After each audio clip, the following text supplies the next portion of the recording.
I'm Sarah Stars, and welcome to my new foray into YouTube. I'm really excited to share this video series with you. So, as a life coach, one of the things I help a lot of my clients with is cultivating a pervading sense of self-love. That's a word that gets tossed around a lot, and it can really seem amorphous and intangible, and maybe something that doesn't really apply to you or that you would have no idea how to get started with. So that's something we're going to explore, on my YouTube channel. And what I really wanted to start with today is just talking about what is self-love and what are some entry points that you could start cultivating it in your own life, because I think it's a term that's really often misunderstood. Too often I think self-love is equated with self-care, and it becomes just another thing on our to-do list. I remember once I sat down and there's a personal development exercise that people will get you to do a lot that definitely is valuable, and that's writing out your ideal morning routine. But when I sat down to do this exercise, I thought of all of the things that I'd read about, that I'd tried, that were helping with my personal development and my own self-love journey. So things like making green juice, doing yoga, meditating for at least 20 minutes, writing morning pages, exercising, and the list just kind of went on and on and on, and really soon it became clear that I was probably going to have to quit my full-time job if I was ever going to love myself correctly. We think that in order to love ourselves, we need to do all of these things. But those things are really about self-connection. They can be really important expressions of self-love, but they're not the love itself. So let me give you an example. It's analogous to our relationship with a lover. The kisses, the breakfast in bed, the love notes, and the words of affection are all expressions of our love. But they're not the love itself. That love goes way deeper than any of those things. Our love is able to transcend the days when we can't see our beloved, or when we're so angry that we could scream. And that's what we create when we love ourselves. We'll create this deep, lasting, pervading sense of love for every part of ourselves. It's something we can tap into at any time. So when we love a friend or a romantic partner, we love them unconditionally, no matter what they bring to the table. But most of us don't offer this to ourselves. We try to hide our anger, push away our jealousy, and gloss over any of those uncomfortable and undesirable feelings. But what if you loved each aspect of yourself and really accepted them as integral aspects of who you are? This is totally possible, and it changes everything. It's the foundation on which everything else is based. The joy, the dreams, the bright visions for the future, the deep friendships and happily ever after relationships, all of those things start with self-love. So really, self-love is about radical self-acceptance, about self-governance, about taking complete responsibility for our lives. It's really a lifelong romance and relationship with you. So that might sound all well and good, but for many of us, we have no idea where to begin. We might be so steeped in self-loathing that the concept of self-love feels impossible for us, and I totally get that. I've been there. If you want to hear a little bit more about my self-love journey, I'll pop a link to a blog post I wrote. But in short, I struggled with depression for a really, really long time.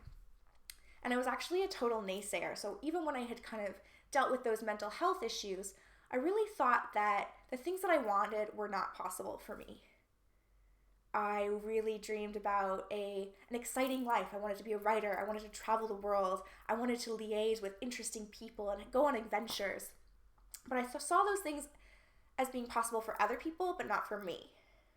And it was only when I started to dip my toe into the world of self-love and personal development that my world began to open up.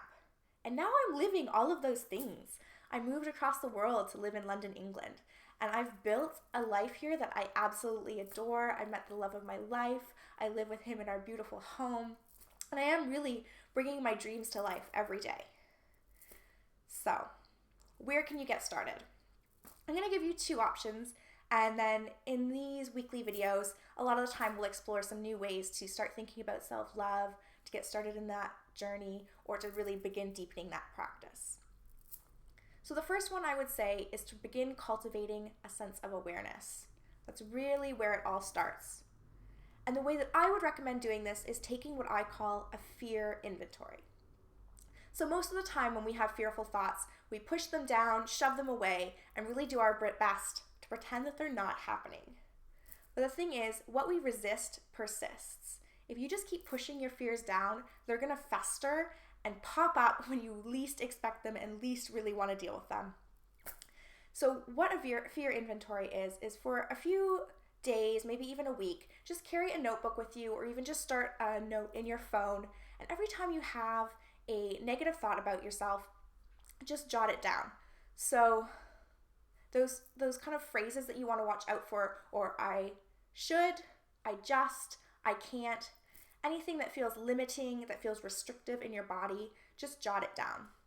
And then at the end of those few days or that week, spend some time just really fleshing out what are your fears and your limiting beliefs.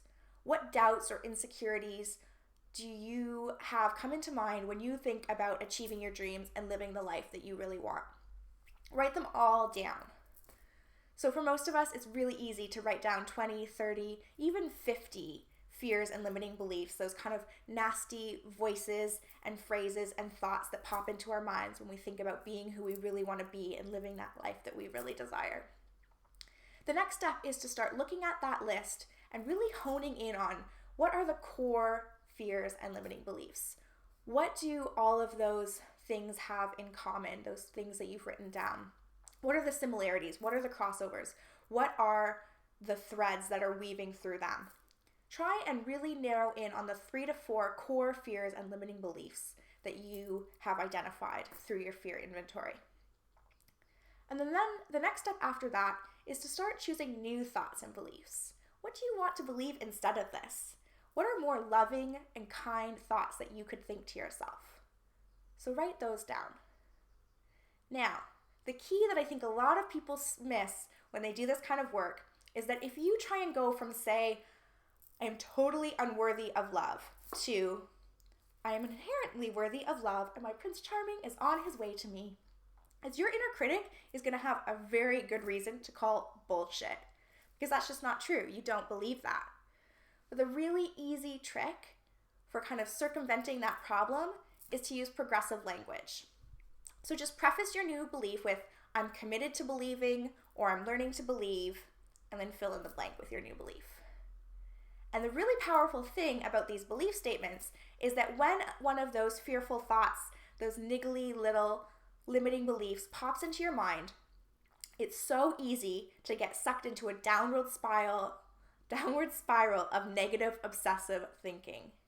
Really soon, just one simple, almost innocent thought has turned into feelings of helplessness, of self-loathing, and we can end up feeling really stuck. New beliefs and thoughts, you can use them as like a big abort button, and you can consciously take your mind somewhere else before that downward spiral even really gets a chance to begin. So that is the first entry point I would suggest in starting out on your self-love journey. The second is to build in some sort of consistency in your daily practice. You'll find that through these videos, when we have a chance to talk to each other, that at the root of self-love is really a sense of self-awareness. That's something that's going to come up again and again as a common thread the more we talk about this. So I recently went to a workshop with Gabrielle Bernstein, and something that she said really stuck out for me. And that was that spirituality is not for dabblers. And what she meant was that to get the full insights, the full benefits of a spiritual practice, you need to show up for it every single day. And that really stuck with me, and it helped me get back into a regular meditation practice. But I realized that it's also true for health. It's true for personal development. It's true for self-love. We need to make committed decisions. We need to make space for us to show up and do this work every single day. So what that looks like is totally up to you.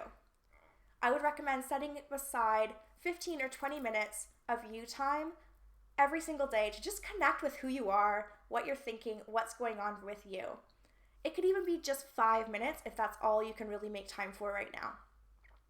And so some practices you might want to experiment with during this time is, meditation, journaling. It might just be going for a walk totally unplugged, connecting with your thoughts, anything that's going to give you a chance to really tune into the essence of who you are, what you're feeling, what you're thinking, what you believe in. And I would recommend trying to find the same time every day. So, maybe first thing in the morning or in the evening, maybe it's on your lunch break, sometime when you can be really consistent with this practice so that you can just show up every single day. It becomes a habit, not something you really have to think about, just something that you do. And that is really going to, I think, quite quickly change the way that you feel about yourself just by making space to be alone with you, something that so many of us avoid so often. So I think it's important to remember that every path is different. Once you open the doors on your self-love journey, you're really naturally going to be guided to your next steps. And this isn't really necessarily woo-woo. It's just a matter of opening your eyes to these worlds, to this possibility. You'll find that really naturally you might read about a book that seems like it might be a next step for you, learn about a teacher, a class, a website, a meditation practice, whatever it is. Just take this small step today, and I promise that it will guide you somewhere. So this isn't a linear journey. It doesn't mean that you're going to wake up tomorrow feeling like a totally new human being. It's a lifelong journey. It's something that we practice day in and day out. I don't want to claim to have all the answers. I am on this journey with you. I am in it. I am doing the work. And I'm here on YouTube, in these videos, on my blog, exploring it all with you. So in these videos, you can expect me to talk about things related to self-love, to achieving our dreams, to building confidence, to designing lives that we love. So please subscribe if you want to find out whenever I've posted a new video. And if you check out my blog, sarahstars.com, there are so many articles related to these subjects. And you can sign up to my mailing list to get weekly tips as well. Lots of times there are free ebooks or trainings, meditations, worksheets, anything that kind of accompanies my blog posts to help you implement what I'm writing about. So if you sign up for my mailing list, you'll get all of those as well. And those links are right in the description of this video. Thanks for watching, and I can't wait to see you next week.